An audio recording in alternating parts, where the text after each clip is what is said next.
નમસ્કાર મિત્રો, સ્વાગત છે તમારું એચએનજીયુ સ્ટડી પોઈન્ટ યુટ્યુબ ચેનલના એક નવા વિડીયોમાં। મિત્રો, આજના આ વિડીયોની અંદર આપણે હેમચંદ્રાચાર્ય ઉત્તર ગુજરાત યુનિવર્સિટી દ્વારા આજે જે નવા પરિણામ જાહેર કરવામાં આવ્યા છે એના વિશે વાત કરવાના છીએ।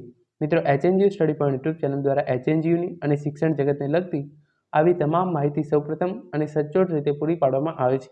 ભવિષ્યમાં પણ આવી તમામ માહિતી મેળવવા માટે એચએનજીયુ સ્ટડી પોઈન્ટ યુટ્યુબ ચેનલને અત્યારે સબસ્ક્રાઇબ કરી લેજો।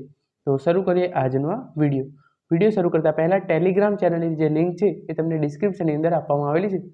આ તમામ માહિતી છે હું ટેલિગ્રામની અંદર પહેલાં મૂકતો હોઉં છું, તો ટેલિગ્રામ ચેનલ જરૂરથી જોઈન કરી લેજો।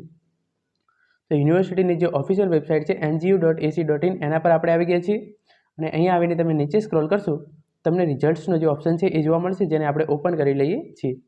જેવું તમે રિઝલ્ટ્સ ઓપન કરશો તો તમે અહીંયા જોઈ શકો છો યુનિવર્સિટી દ્વારા જે નવા પરિણામ છે એ જાહેર કરવામાં આવે છે એ તમે તમામ અહીંયા જોઈ શકો છો। આ વેબસાઇટની લિંક પણ તમને નીચે ડિસ્ક્રિપ્શનની અંદર હું આપી દઈશ। અહીંયા રિઝલ્ટ્સ અને યુનિવર્સિટી દ્વારા જે પરીક્ષાઓ નવેમ્બર 2023ની અંદર લેવામાં આવી તેની અંદર FY nursing, TY nursing, SY MSc nursing અને બેચલર ઓફ આર્કિટેક્ચર સેમેસ્ટર 2, 4, 6 અને 8ના જે પરિણામો છે એ જાહેર કરી દેવામાં આવ્યા છે। FY nursing, TY nursing, SY MSc nursing અને બેચલર ઓફ આર્કિટેક્ચરની અંદર સેમેસ્ટર 2નું પરિણામ, સેમેસ્ટર 4નું પરિણામ, સેમેસ્ટર 6નું પરિણામ અને સેમેસ્ટર 8નું પરિણામ છે એ યુનિવર્સિટી દ્વારા જાહેર કરી દેવામાં આવ્યું છે।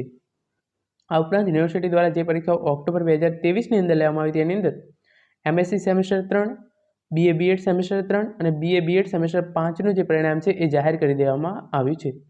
અને યુનિવર્સિટી દ્વારા જે પરીક્ષાઓ ડિસેમ્બર 2023ની અંદર લેવામાં આવી તેની અંદર બેચલર ઓફ આર્કિટેક્ચર સેમેસ્ટર 7નું જે પરિણામ છે એ યુનિવર્સિટીએ જાહેર કરી દીધું છે। તો મિત્રો, આ હતો આજનો આ વિડીયો, જેની અંદર આપણે યુનિવર્સિટી દ્વારા આજે જે નવા પરિણામ જાહેર કરવામાં આવ્યા છે એના વિશે વાત કરી છે। Thank you so much for watching.